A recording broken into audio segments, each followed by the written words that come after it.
पश्चिम बंगाल में चुनाव का उत्सव शुरू हो चुका है। पश्चिम बंगाल में 2026 के विधानसभा आम चुनाव की घोषणा के साथ ही आदर्श आचार संहिता प्रभावी हो चुकी है।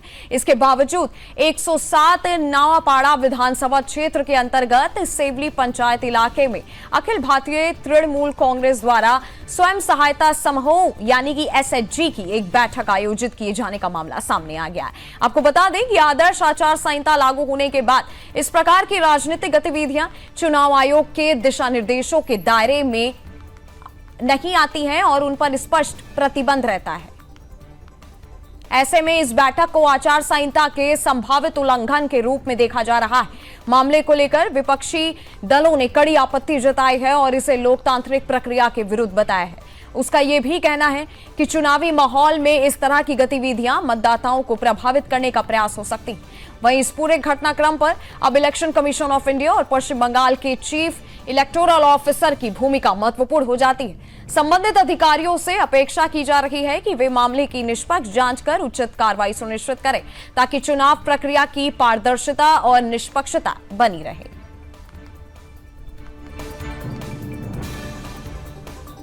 और इसी खबर पर मेरे साथ पश्चिम बंगाल की ब्यूरो चीफ जुड़ी है संगीता झा। संगीता, पूरी जिस तरीके की मीटिंग हुई और कहा जा रहा है कि आचार संहिता लागू होने के बाद एक तरीके से उल्लंघन हुआ है, क्या ताजा जानकारी है?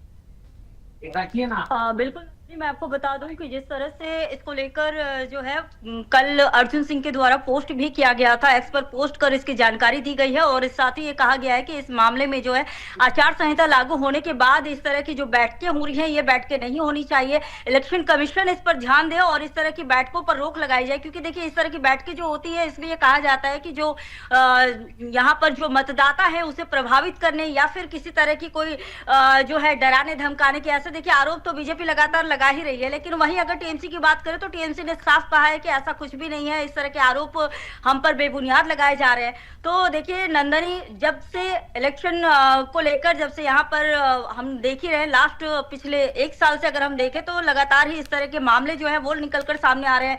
लेकिन 15 मार्च के बाद आचार संहिता लागू हो गई है। इसके बाद जो भी इलेक्शन कमीशन के द्वारा निर्देश जारी किए जा रहे हैं, अगर उस पर किसी तरह की कोई नहीं हो रहा है तो इस पर कार्रवाई देखिए की भी जा रही है। कई हमने देखी, कई अफसर भी बदले गए हैं, कई तरह की जो सख्ती जो है वो सख्ती हम पूरे पश्चिम बंगाल में इस बार देख रहे हैं। नंदनी जी बिल्कुल संगीत, और हालांकि जो बैठक है इसकी चर्चा हो रही है, इस बैठक की अनुमति क्या पहले किसी से ली गई थी और अगर ली गई थी टीएमसी की तरफ से क्या कुछ कहना है?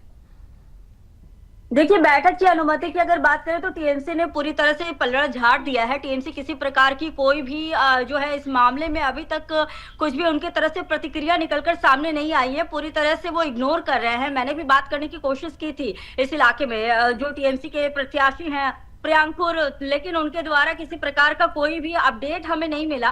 फिलहाल अभी आगे देखते हैं इस पर टीएमसी की क्या प्रतिक्रियाएं निकलकर सामने आती है इस मामले में। जी हालांकि संगीता, आप ग्राउंड पर मौजूद हैं इस समय, वहां की स्थिति एक बार मैं जानना चाहूंगी इस बैठक के बाद में। क्या इस बैठक में कोई राजनीतिक संदेश या उसका कोई वीडियो, कोई मैसेज अभी तक निकल के आया है उस बैठक से? देखिए फिलहाल किसी प्रकार का कोई वीडियो अलग से निकलकर नहीं सामने आया है, लेकिन जैसा कि कहा जा रहा है कि ये कहीं ना कहीं जो मतदाता हैं उसे प्रभावित करने की कोशिश की जा रही थी इस बैठक के माध्यम से। फिलहाल इसी को लेकर देखिए बात करने की कोशिश भी वहां जो बैठक में मौजूद है उन लोगों से की जा रही है, लेकिन किसी प्रकार की कोई प्रतिक्रिया देने से सभी मना कर दे रहे हैं। जी हालांकि इस बैठक को लेकर के क्या इलेक्शन कमीशन को किसी ने आधिकारिक तौर पर शिकायत दर्ज कराई है अभी तक? बिल्कुल शिकायत दर्ज कराई गई है, अर्जुन सिंह के द्वारा शिकायत दर्ज कराई गई है। लेकिन फिलहाल अब देखना होगा कि इस पर इलेक्शन कमीशन क्या कुछ इसमें कार्रवाई करती है। फिलहाल अभी नजर उसी पर बनी हुई है सभी की। यहाँ पर मौजूद जो भी प्रत्याशी हैं, चाहे वो टीएमसी से हो या फिर यहाँ पर बीजेपी के प्रत्याशी हो, तो ये नौपाड़ा विधानसभा में ये घटना घटी है, जिसके बाद देखिए राजनीति फिलहाल चल रही है और इलेक्शन कमीशन की तरफ से क्या कुछ कार्रवाई होती है उस पर नजर बनी हुई है। जी हालांकि संगीता, बैठक हो गई और इस बैठक में जब ये बैठक होने वाली थी इसकी जानकारी किसी को तो होगी, पहले एक दिन पहले या 2 दिन पहले चुनावी जो अधिकारी हैं या स्थानीय प्रशासन उनकी तरफ से कुछ ऐसा कुछ सुनने को मिला है? देखिए प्रशासन की तरफ से किसी प्रकार की कोई भी जो अपडेट है वो नहीं दी गई थी और ना ही इसकी कोई जानकारी थी। जब जानकारी मिली जिसके बाद जो है ये वीडियो वायरल किया गया और उसके बाद से ये वीडियो वायरल भी हो रही है और इसको लेकर फिलहाल अभी यही है कि इलेक्शन कमीशन क्या कुछ स्टैंड लेता है उस पर नजर बनी हुई है। नंदनी कि अब कहा जा रहा है कि इस पूरी बैठक के बाद से जो कुछ भी शिकायत होगी इलेक्शन कमीशन को दी जाएगी। इस पूरी प्रक्रिया पर ममता बनर्जी की तरफ से क्या कोई बयान अभी तक निकल के सामने आया है? नंदनी, जैसा कि मैंने आपको थोड़ी देर पहले ही बताया कि टीएमसी इस मामले में किसी प्रकार की कोई भी प्रतिक्रिया देने से बच रही है और ना ही ममता बनर्जी की तरफ से भी कोई प्रतिक्रिया नहीं सामने आई है। फिलहाल जो है टीएमसी की तरफ से ये कहा गया है, ये आम बैठक है, इसमें ऐसा कुछ नहीं है। लेकिन वहीं बीजेपी की तरफ से आरोप लगाए जा रहे हैं कि इस तरह की बैठकें नहीं होनी चाहिए, जो कि हुई है। फिलहाल अभी आगे यही देखना है नंदनी की इलेक्शन कमीशन क्या कुछ इसमें संज्ञान लेता है।